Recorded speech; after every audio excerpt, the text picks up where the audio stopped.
प्रेम से बोलिए शंकर भगवान की जय। मैया गौरा पार्वती की जय। गणपति ललनमा की जय। सच्चा दरबार की जय। दया कर महादेव, दया कर महादेव, दया कर महादेव, दया कर महादेव। गुरु भाई बहना, एक शिष्या बहना थी और एक शिष्या बहना के पति थे और उनका एक सास एक ससुर थे। शिष्या बहना जो थी बड़ी सुंदर थी और बड़े सुंदर स्वभाव की थी। भगवान के भक्ति में लीन रहती थी। भगवान की पूजा पाठ बड़े मन से बड़े प्रेम से किया करती थी। भगवान के पूजा पाठ के लिए उनका श्रद्धा था। भगवान के भक्ति उनका बहुत अच्छा लगता था। वो क्या करती थी शिष्या बहना कि रोटी बनाती थी और एक रोटी गाय को खिला दिया करती थी और एक रोटी एक बच्चे को दे दिया करती थी। प्रतिदिन 2 रोटियां दान करती थी। धीरे धीरे समय तो किसी को कहा नहीं जाता है। धीरे धीरे समय बीतता गया, समय बीतता गया और उनका एक पुत्र जन्म लिया। जब वो शिष्या बहना का पुत्र जन्म लिया तो शिष्या का घर में बड़ा उत्साह हुआ, बधाइयाँ बजने लगा। हर प्रकार के खुशियाँ उनके घर में उस समय मौजूद था। सारा लोग उनके घर में खुश थे। धीरे धीरे समय बीतता गया, समय बीतता गया और शिष्या बहना के पति एक सर्प के काटने के कारण वो इस दुनिया से चल बसे। शिष्या बहना ने हार नहीं मानी, भगवान की पूजा पाठ करती रह गई। सास ससुर जो थे, सास ससुर को सेवा करना नहीं भूली। अपने सास ससुर को सेवा करते रह गई, अपने बच्चे का प्रतिपाल करते रह गई। लेकिन यह इसे बहुत मेहनत करना पड़ा, शारीरिक कष्ट करना पड़ा। प्रतिदिन दूसरे को खेत में काम करना, दूसरे को घर में मजदूरी करना, झाड़ू लगाना, खाना बनाना, बड़ी अपना कष्ट झेलने लगी। धीरे धीरे धीरे धीरे समय बीतता गया, समय बीतता गया और ये बेचारी 2 रोटी दान करना नहीं भूली थी। एक रोटी गौ को और एक रोटी एक छोटे बच्चे को। धीरे धीरे समय बीतता गया, समय बीतता गया और बेटा बड़ा हो गया। जब बेटा बड़ा हो गया तो बहू जो थी, ये जो शिष्या बहना थी, बेटा को ब्याह कर दी और घर में बहू आ गई। घर में बहू आ गई तो बहू बिल्कुल अपनी माँ की तरह सास को लाड प्यार देने लगी। सास को सेवा करना, सास को कपड़े धोना, घर का सारी काम करना। जब बेचारी शिष्या बहना स्नान करती थी तो बहू ने पूजे का थाल सजा देती थी। सास स्नान करती थी तो बहू ने कपड़ा धो देती थी, उनका बाल में कंघी कर देना। बड़े उनका अच्छा लगता था। वो सबसे कहते थे कि मेरा बहू तो बहुत अच्छी है, हजारों में एक या करोड़ों में एक है। मेरा बहू जो है बड़े सुंदर स्वभाव की है। धीरे धीरे 1-2 साल बीत गया। गोद में एक बच्चा हो गया बहू का और ये 2 रोटी दान करने को लिए नहीं भूली। प्रतिदिन 2 रोटी दान किया कर देती थी। एक दिन का बात है, बगल वाली पड़ोसन आई और इनके बहू के पास बैठ गई।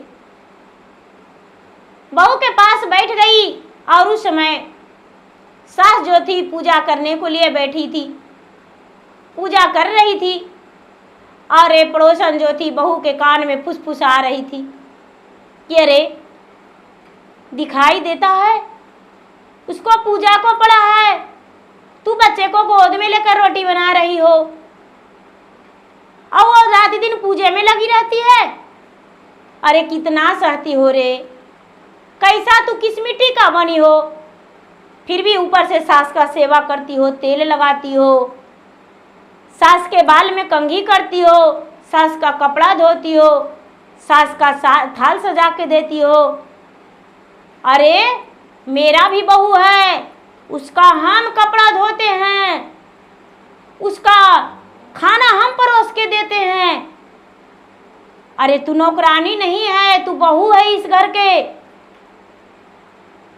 बहू एक दिन में कुछ नहीं सुनी, दूसरा दिन में भी नहीं सुनी, तीसरा दिन में भी नहीं सुनी। कई दिन हुआ, एक दिन उसका आंखों के सामने सास जो थी पूजा करके बेचारी शीशिया बहना और उठी और 2 रोटी बहू को बनाई हुई ले ली हाथ में, और हाथ में लेकर और गाय को दे दी और 1 रोटी एक बच्चा को दान कर दी। जब पड़ोसन ने देखी तो कहती है कि देखी, गर्मी का मौसम है, तुम्हारा ऊपर से खून जल रहा है, बनाने में आंख में धुआं लग रहा है, बच्चा तुम्हारा छोटा है, वो भी रो रहा है। और सास आई 2 रोटी लेकर और पता नहीं किसे दे लाई। तुम्हें कुछ नहीं बुझाता है, तुम्हारा पति कितना मेहनत करते हैं और तुम्हारा सास जो है घर बुढ़नी है रे, घर बुढ़नी, 12 रोटी तो खाती होगी। बहू का मन में भर गया कि अरे ए पड़ोसन मुझे सही कहती है। गुरु भाई बहना, दूसरा दिन आई, सास रोटी लेने को लिए।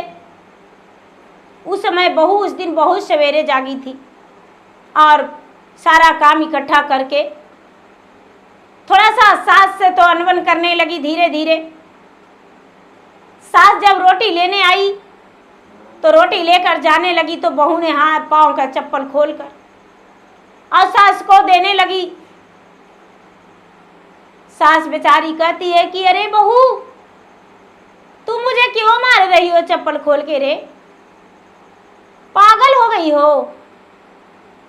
मैं तो गौ माता के देने जा रही हूँ, बाल लोग को दान करती हूँ, क्यों मार रही हो?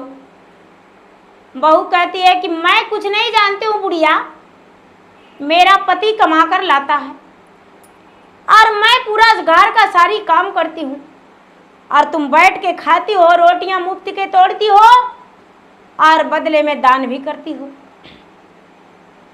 तेरा अनर्थ देख देख कर मैंने 2-3 साल से तंग आ चुकी हूँ, अब मुझसे सहा नहीं जाएगा। ये अनर्थ मैं नहीं सहने वाला हूँ।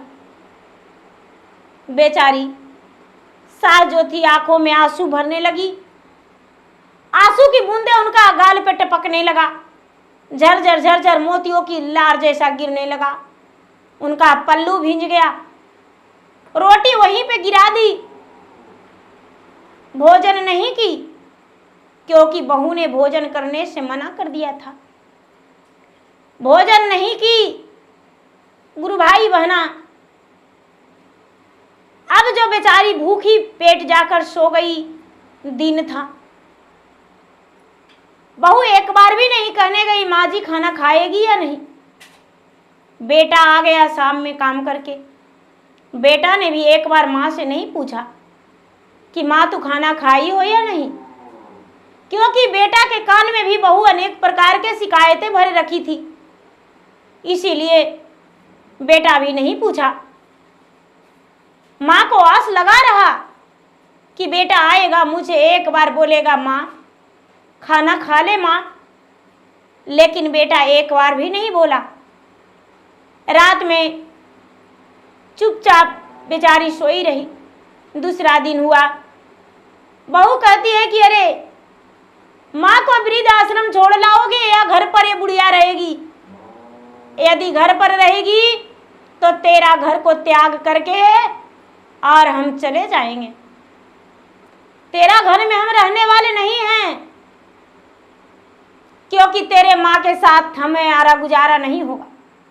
तेरा माँ जो है घर बुढ़नी है, 2 रोटी दूसरे को दान करती है, 12 रोटी अकेले खाती है, इसका इतना खर्चा कहाँ से आएगा। बेटा भी पत्नी के पल्लू में छुप के रहने वाला कुछ नहीं बोला। वो दिन भी माँ को खाना नहीं दिया बहू बेटे ने, माँ भूखी रह गई। रात्रि हुआ तो बेटा और बहू ने तीसरा दिन प्लान बना लिया कि माँ को वृद्ध आश्रम छोड़ देना है। माँ वृद्ध आश्रम में रहेगी, माँ का है ही कौन यहाँ। अरे पिताजी रहते तो माता को कमा को खिलाते, कौन कमा के इसे खिलाएगा। बेचारी बुढ़िया सारी बात बेटा बहू को सुन रही थी। सवेरा हुआ तो बेटा बोला, माँ तुम तैयार हो जाओ, तुम्हें वृद्ध आश्रम छोड़ने जा रहे हैं। बेटा को बात सुनकर बेचारी शिष्या बहना आंखों से आंसू टपकाने लगी, मोतियों का लाल टपकने लगा उनका, झराझर एक पर एक नीचे गिरते रहा। उनका आहे भर रहा था, मन में अपने पति का याद करके रोने लगी। उसका पति कहते हैं कि अरे चिंता मत करो, चिंता मत करो। उनका पति का तस्वीरें से आवाज निकलता है। पति के पास जाके बेचारी शिष्या बहना कहती है कि हे स्वामीनाथ, जब मैं आपके घर आया था तो क्या था, एक फूस पतई का झोपड़ी था, गिल्ली कच्ची मिट्टी का मकान था, एक ही कमरा था, वो भी ज्यादा नहीं था। मैंने मेहनत करके और इतना बनाया, आप मुझे भरी जवानी में छोड़कर चले गए थे। लोग मुझे ताना मारते थे, फिर भी आपको माता पिता को मैंने अपने कंधे पे बोझ बनाकर और उन्हें मट्टी का खेत दिए, बुढ़ापा उनका निभा दिए।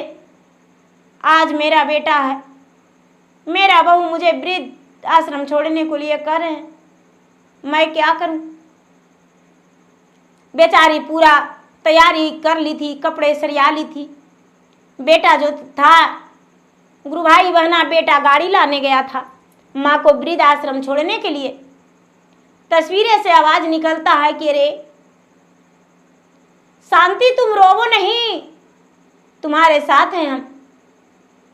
इधर उधर चौक के शांति देखती है कि अरे तस्वीरें से आवाज। तस्वीर में से इसका पति कहते हैं कि हाँ, हम तुम्हारा पति ही बोल रहे हैं। पति का आवाज सुनकर भर भर के रोने लगी। उसके पति कहते हैं कि देखो तुम महादेव के भक्ति करती हो, जाओ महादेव के शिवलिंग के पास हाथ जोड़कर कहो कि हे भगवान, जो तुम्हें कमी है वो मांग लो, भगवान तुम्हें देंगे। जाके शिवलिंग के पास शांति बहना, शिष्या जो बहना थी, वो जाकर कहती कि हे भगवान, मुझे पैसे के कारण ने मेरा बेटा बहू वृद्ध आश्रम छोड़ने जा रहे हैं, आप मुझ पे कृपा कर दीजिए भगवान।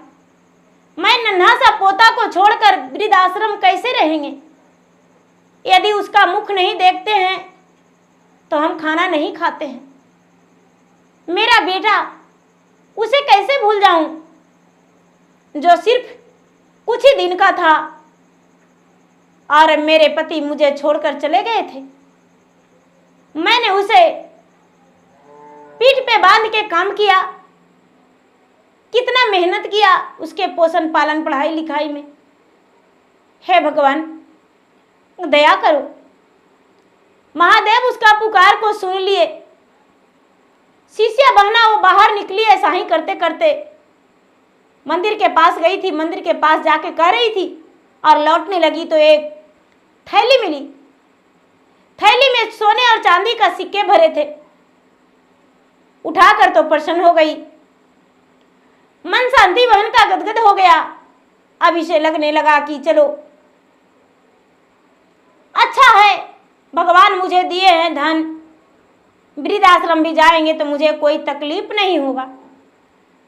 घर के अंदर आई और आस देख रही है कि मेरा बेटा गाड़ी लाने गया है। मेरा बेटा कब गाड़ी लेकर आएगा, मुझे वृद्धाश्रम पहुंचाएगा। आज मुझे 4 दिन हो गया बिना भोजन का। इतना ही में एक व्यक्ति आते हैं और कहते हैं कि शांति बहन किधर गए। शांति बहन बोली शिष्या बहना की क्या बात है, आपका बेटा का बहुत बड़ा एक्सीडेंट हो गया। उनका तो लगता है कि पाँव भी टूट गया है, हाथ भी टूट गया है, सर भी तो फट गया, जो रक्त बहुत गिर रहा है। हॉस्पिटल ले जाने के लिए लोग एम्बुलेंस बुलाए हैं। शांति बहन दौड़ी दौड़ी बेटे के पास गई और बेटा में जाके लिपट के भगवान से दया मांगती है कि हे भगवान मेरा बेटा के बचा ले, हे भगवान मेरा बेटा के बचा ले, हे भगवान मेरा और इस दुनिया में कोई नहीं है, हे भगवान मेरा बेटा का बचा ले। बस उसका मन में यही था, जाप रही थी, रट रही थी कि मेरा बेटा के बचा ले भगवान, मेरा बेटा का बचा ले। उनका जो पत्नी थी, पत्नी पीछे पहुंची, बहुत देर के बाद पहुंची।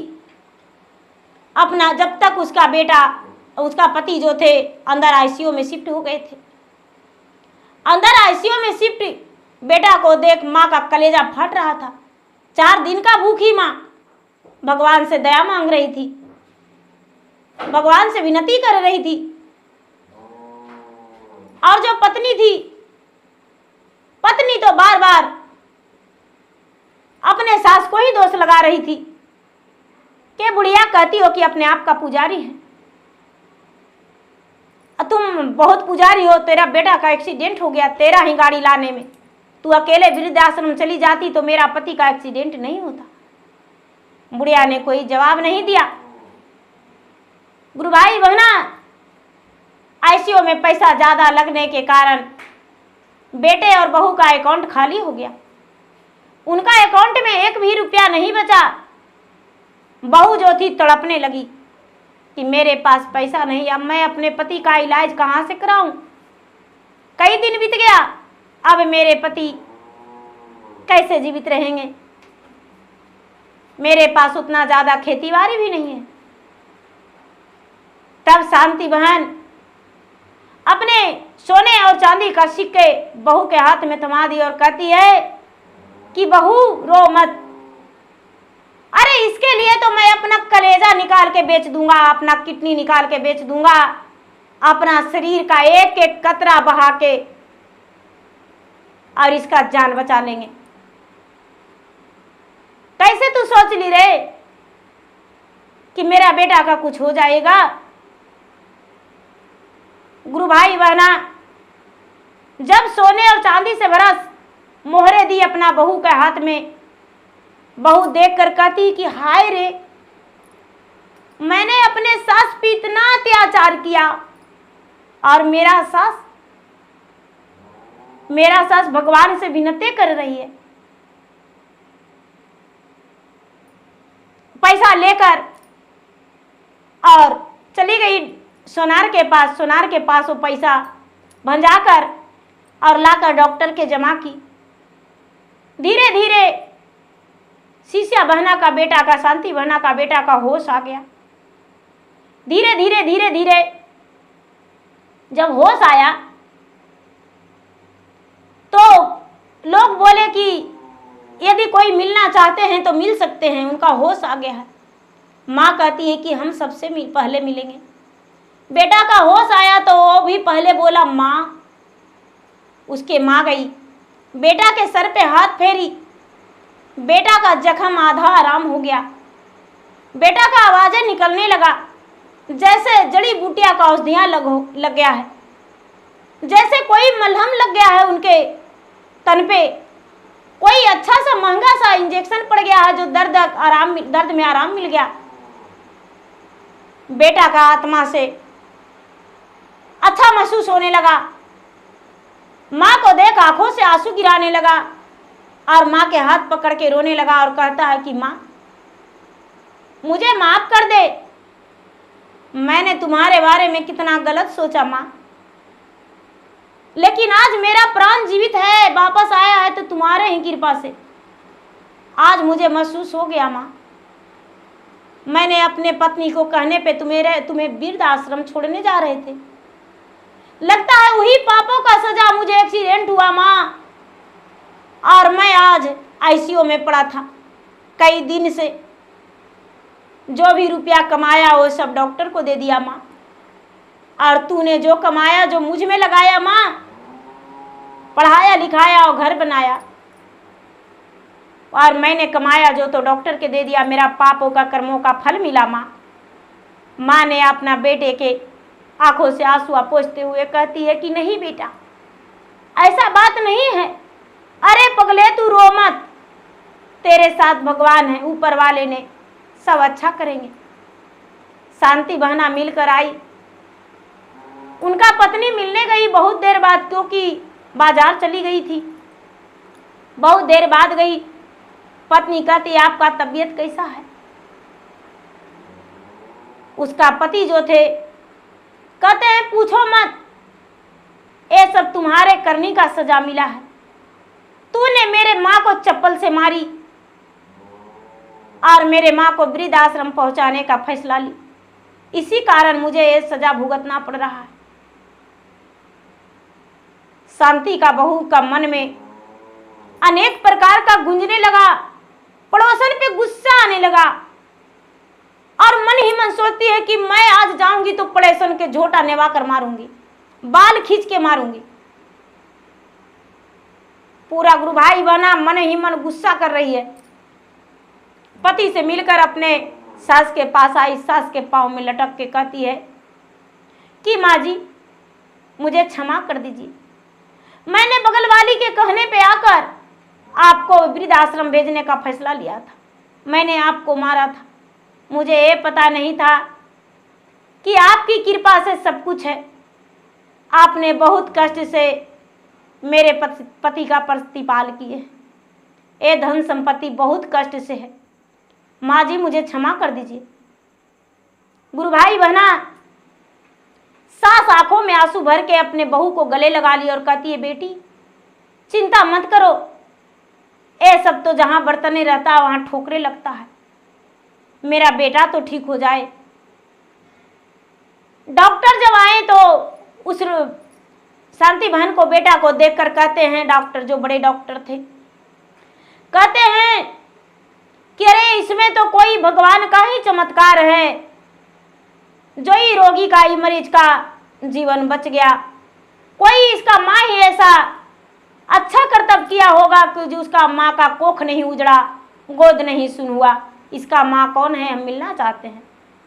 बेचारी शांति बहन कहती है कि डॉक्टर साहब मैं इसका माँ हूं।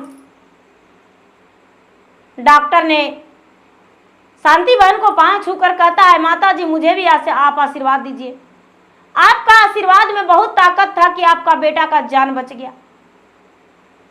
उस वक्त ऐसा बात सुनकर शांति का बहू का तो नजरें नीचे हो गया, आंखों से आंसू टपकने लगा।